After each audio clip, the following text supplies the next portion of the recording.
Hello.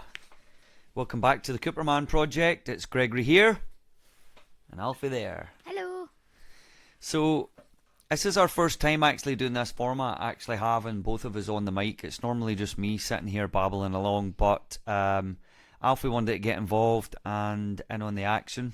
And one of the things that me and him sit and talk about a lot is football. I do a wee bit of coaching for his local team, and he plays a lot, plays for Clydebank 2014s, and we're kept busy with the youth football, but we watch a lot of football as well in our own time in the evenings whenever the Champions League's on, or in this instance here, the Europa League. We were lucky a couple of years ago. We went to the Europa League final in Seville, and we took 6 days away, went to Spain, had a laugh and a joke, and we didn't come back victorious, unfortunately. But what did you think of the experience of going to the Europa League final? It was some atmosphere.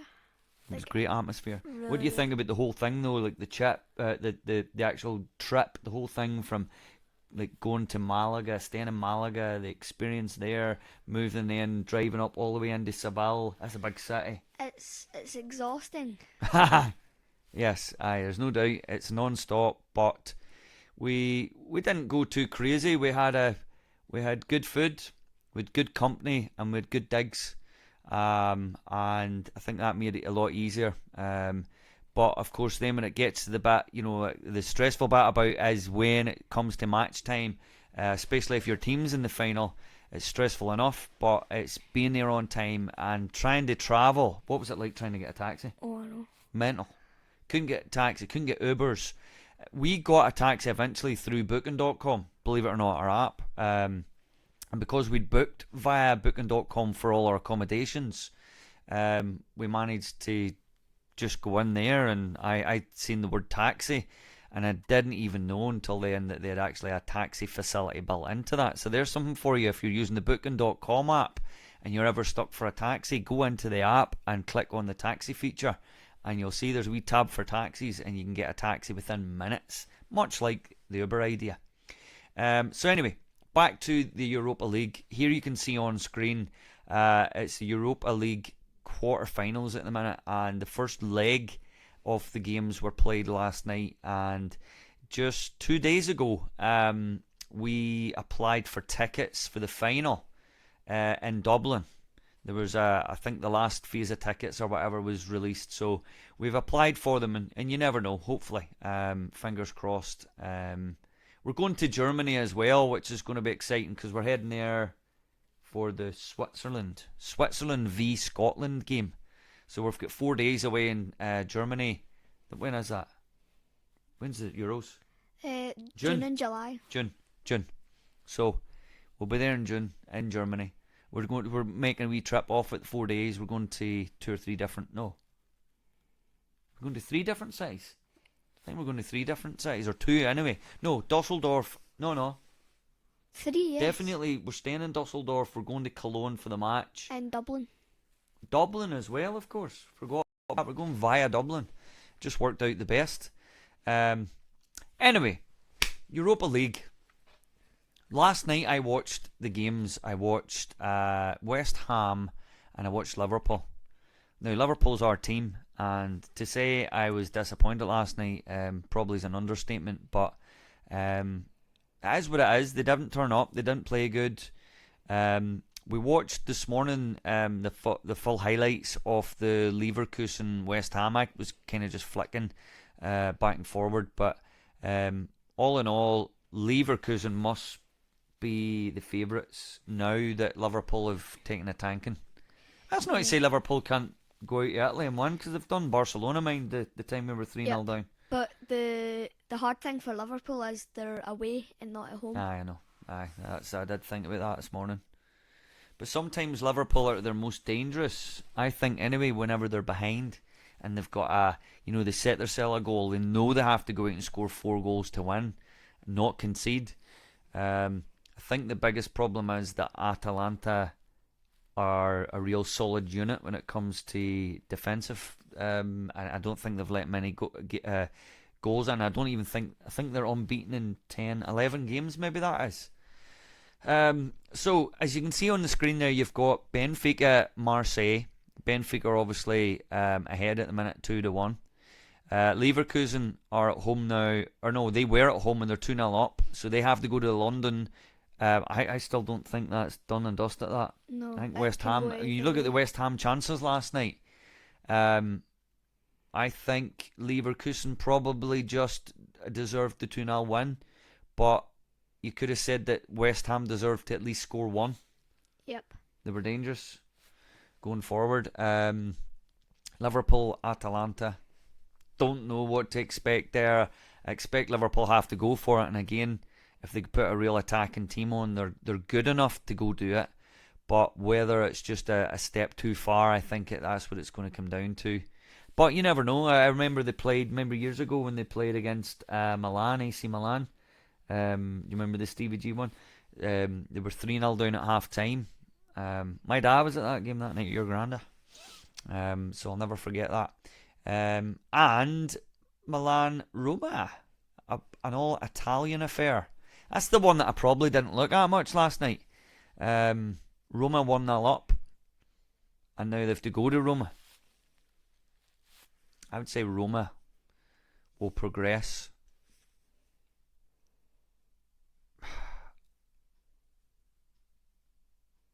Atalanta progress. Leverkusen progress. And I'm going to say Benfica. What are you going to say? You pick out them teams. So, I think Milan will go through, Right. and in the Liverpool Atalanta, I think it'll be 3-3 at full time in aggregate. That's what I was thinking. I thought it was going to go to penalties. Goes to penalties. But Atalanta won it in penalties. Yep. I thought that exact thing.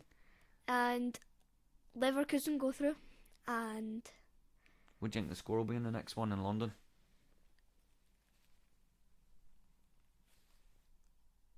1-1. I'm going to even say it 2-1 to West Ham. But Leverkusen will still go ahead 3-2. Yep. The Benfica Marseille, I don't make much of Marseille. I'm not a Marseille fan at all. But I would be saying I'd be hoping Benfica to progress. I used to have a Benfica top. I supported them as my Portuguese team because I used to go to Portugal a lot on holidays. And but in saying that, I had Porto tops and all that as well. But I just liked the Benfica one. It was a silver kit. It was actually shiny silver. Check that out, by the way. See if you want to go and have a Google at football kits. And we will do this in a future video. We're going to go through, remember the one we talked about all the football kits? We're going to go through lots of football kits for the past and pull out our favourite retro football kits. Yep. And then we'll do a vote on it. We'll do a poll and we'll get the subscribers to actually go in and pick out of maybe, say, 3 or 5 kits. We'll get them to pick their favourite and see what one wins it. Yeah. So, do us a favour, Alfie. Oh, give me the phone. Right, I want you to go into FotMob, right, and shout out all the stats for last night's game. So, looking at it here, just so you can see this, you can go to the likes of any of the football apps or whatever sites, but we use FotMob and FOTMOB, and it's just good for showing you all the stats and all the rest of it. What's the other one we use? Flash score. Flash score, that's right, that's there. But anyway, I'm looking at it in FotMob, and I can see, get Alfie to do this, but like for example, 53. Hold on. Can you see this? Right, I know that's bad, but that's just showing you the different kind of expected goals, total shots. It might give us a reading to how the actual game really went. Maybe the scoreline was 2-1 to Benfica, but maybe Marseille had 100 shots. You never know. But on the Milan, we'll start for the back. Milan-Roma game. Milan had 53% of the play, which you would probably expect. It was their home game. It was expected that they would have scored 1.61 goals to Roma's 0.62. Milan. How many shots do you think Milan had? 13. Well, I'll tell you how many Roma had. Roma had 10 shots. 13. 25. Yet, both teams only had one big chances. What? And big chances missed was Milan, 1. So, out of 25 shots on goal, they only created one big chance. 14 fouls for Milan, 8 for Roma. 9 corners for Milan, 3 corners for Roma. So, Milan hit the woodwork twice. 13 shots inside the box, 12 shots outside the box. So that's kind of telling us that Milan. Let's have a look at the head-to-head, right, over the last, because they're obviously two Italian teams, so they play each other often. So out of the last bunch of games, previous matches, AC Milan have won 11. There's been 9 draws and there's been 8 wins for Roma. Now, if we could even look at AC Milan are 2nd in the league. Roma are 5th in the league. I want to look at their previous games, and I want to specifically look at Roma. Playing at Roma against Milan, right? So, AC Milan on the September 23, right? AC Milan beat them 2-1. So, I'm going to stick by the fact that this could change everything. Just shows you, folks, see, looking at the stats, it helps you read what's going on a whole lot different. At Roma, see, since 2021, AC Milan 2-1 at Roma. 1 each at Roma. 2-1 at Roma. To AC Milan. That's actually Roma's first time beating AC Milan in ages. All the times before that was all... I'll tell you, I think it's October 2017 was the last time that Roma won 2-0. Let me just check. No, sorry. 2019 Roma won 2-1. And then it's been draws, and it's all been draws and AC wins. So I'm going to say, for me, I'm going to go with Milan to progress, right? Let's see. Right, go you look up the next game, which is Liverpool. Yep. Right, and tell me the stats on that and any head-to-head and all that kind of stuff. Okay. So Alfie can do the next team. So, in the stats, Right, Liverpool game. Liverpool 70 possession to 30. 70? Oh, you know what I say about that? What I always say, far too much possession. Yep. If they had less possession, it would probably open the game up a bit more and give them the chance of scoring. So that just shows you Atalanta done an absolute job with counter-attack football. Yep.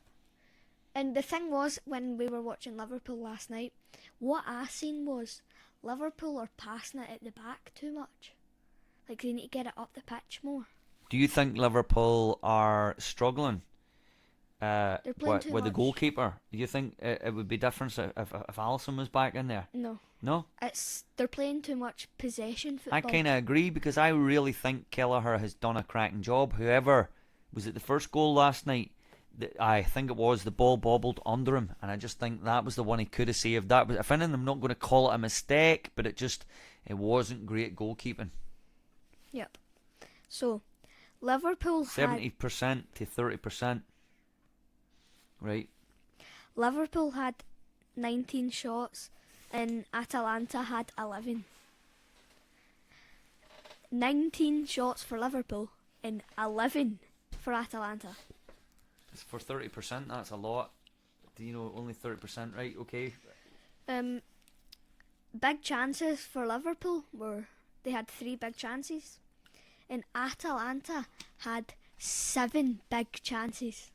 Right, well, I'm going to say my opinion on it, right? You're saying there's too much passing and stuff going on at the back. Yeah.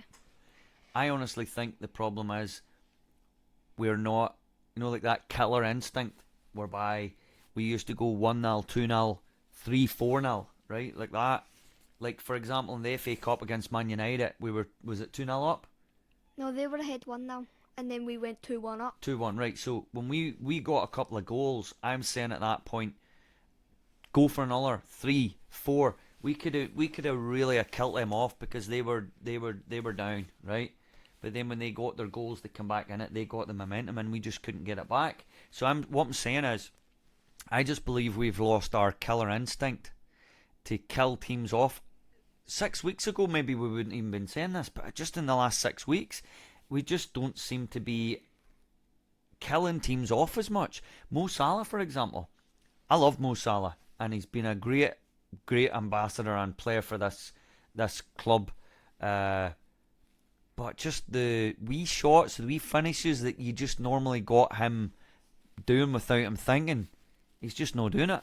So my point is, it's not so much what's going on in the defence, because there's teams all season have been scoring against us, right? But we've been scoring more, we've been scoring late, but we've just seems to be as if I'll tell you what it is, and I've said it all season. Who do I call Liverpool's best player? McAllister? No, who's Liverpool's best player? I've said it all season. We've talked about this many times. He's out there now. Who? Jota. So it is. Jota is missing. He's the man, I'm telling you. And last season, I would always have said, I think the man that linked it all up and did the damage was Firmino. Right? So, trust me, Jota being out there now has been a massive problem for us. Yeah. Right, many did we hit the woodwork? First, we had 2.6 expected goals, and Atalanta had 3.22. Right, but that's because they had possession, but also they had less shots than us, but were more clinical, right? So they scored. Chances. So how many times did we hit the post or whatever? Because I remember the one Harvey Elliott crossed over and it hit the bar and come down and hit the post. Big chances missed. Right, go. Liverpool had 3 big chances missed, and Atalanta had 5. See, it's funny, like when you're watching a game, you just maybe don't pick up on that all the time. Right, go.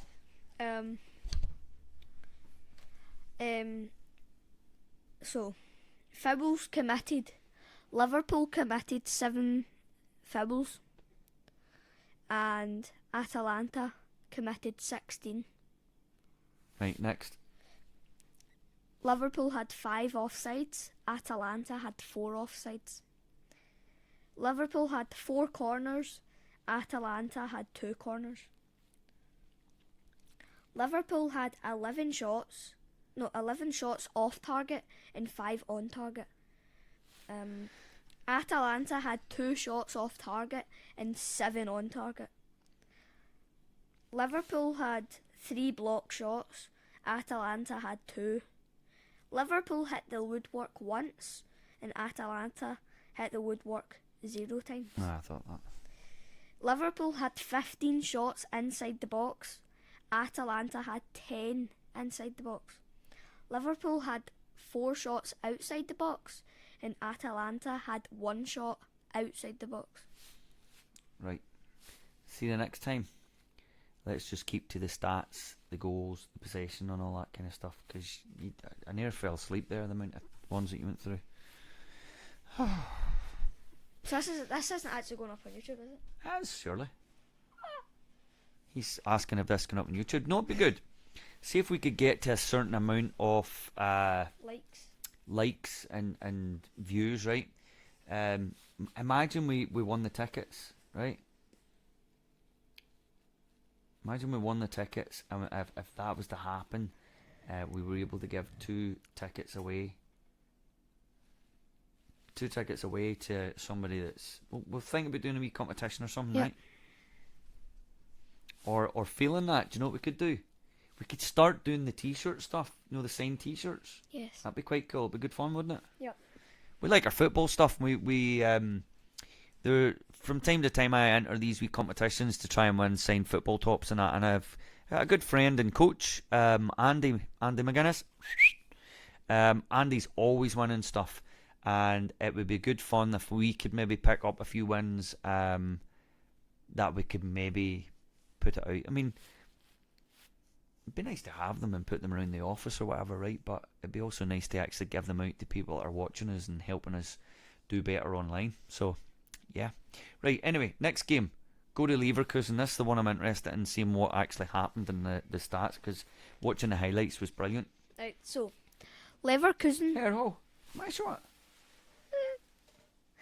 I'll do this one. Alright. Right. What? What? 73% to West Ham's 23. That's possession. 73 to 27. Whoa. Expected goals 2.41, and West Ham had 0.20 really. But West Ham had one shot. I thought they'd a couple of shots. Mhm. Oh well. Hold on. They were maybe not classed because they went wide. Sure. Knowing the one, the big guy up front Yeah. near the end. 33 shots Leverkusen had. That's wicked. 33. 33 shots. West Ham's won. 2 big chances. West Ham none. 1 big chance missed, and West Ham none. You want to know how many accurate passes Leverkusen had? This is the Alonso effect. How many? 674 passes. That's like what Barcelona used to be like when they were back in the day, like heavy passing. And West Ham had 204. Fouls committed 10. West Ham were 11. Oh. Offsides 2. There wasn't a lot of offsides at all. West Ham none.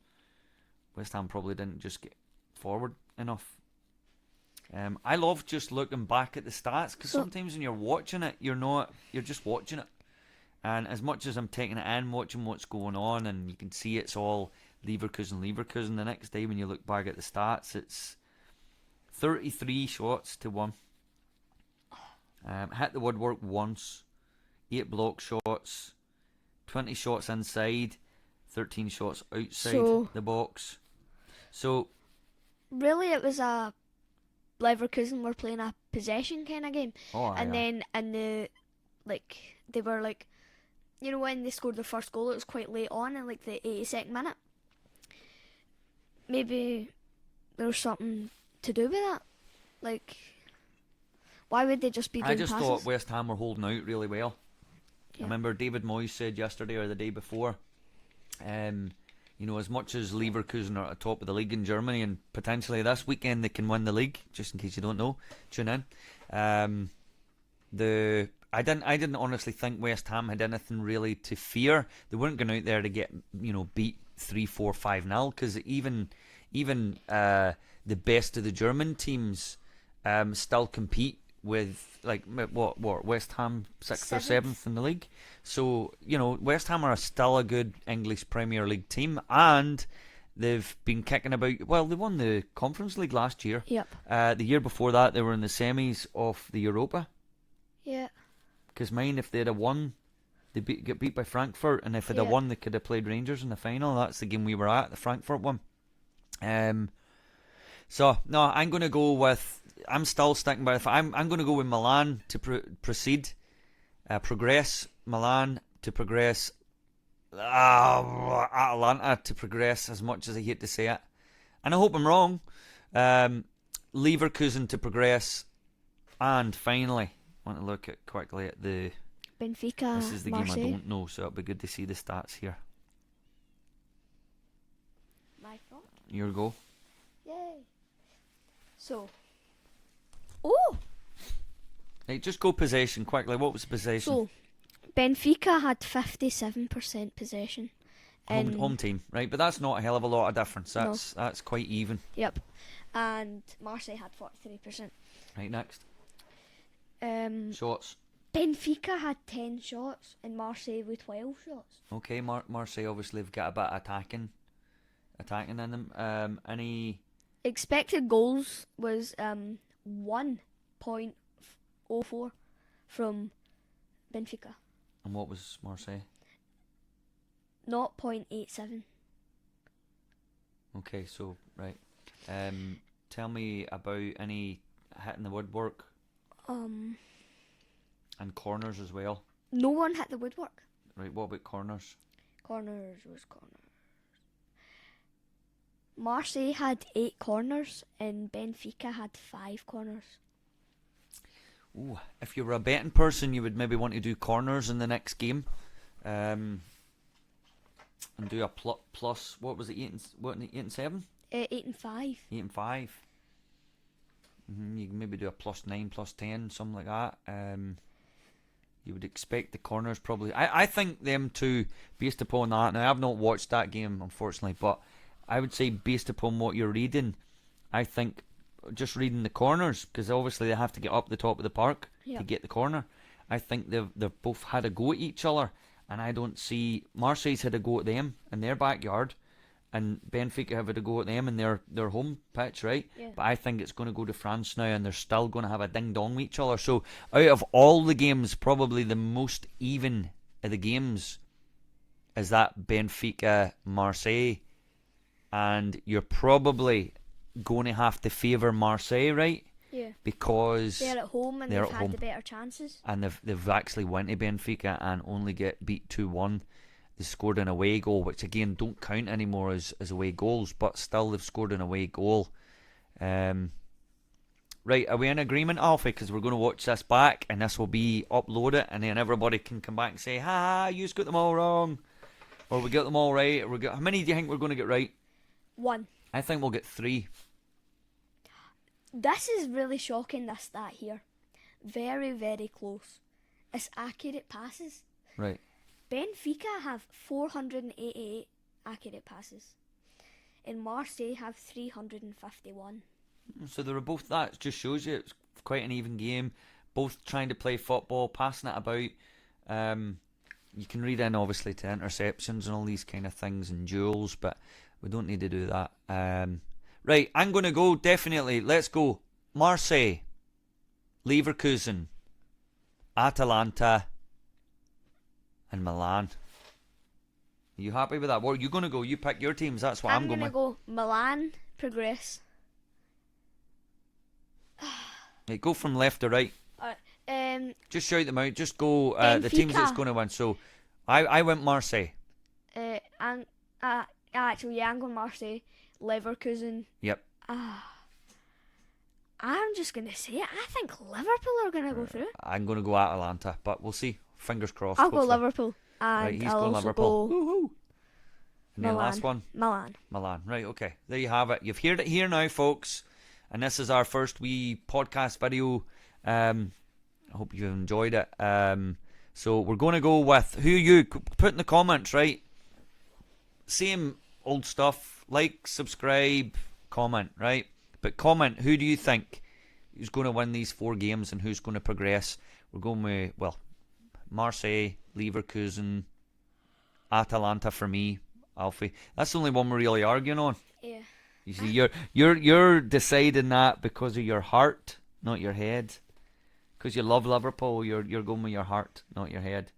That's Alfie. That 3-0 down, and then you're going to their place. That's hard to turn around, man. Liverpool have had really good history of being behind, and what they did to Barcelona. I know that it was at Anfield, but Atalanta. But they did it against AC Milan. Yeah, Atalanta are a bit easier than Barcelona. Yep. So if we can beat Barcelona 4-0 at Anfield, I think we can do it to Atalanta. Well, you got to believe. And what did Mo Salah's t-shirt say? And I'll never forget it. Remember he was injured that night? Yeah. What did his t-shirt say? 3 words. Never give up. So if Liverpool stick to that, you never know. Yeah. Alright folks, right, that's us done. We might well do a wee Champions League one, but for now, thank you for watching our Europa League discussion. It's the road to Dublin, and hopefully we'll be there. Whatever teams get there, we've applied for our tickets. And yeah, thanks for tuning in. Hopefully we can chat with you in the comments. This is Alfonso, aka Alfie, my son. Alfonso's got his own channel if you want to go and check it out. It's Alfonso Vlogs. He's just new to YouTube and he's building his wee channel up, so go and check it out. From the Cooperman Project, I see my screen. TV's not out up the back, but anyway, from me and Alfonso, we will see you in the next video. Thanks for checking this out. Over and out. Ciao for now. Bye bye.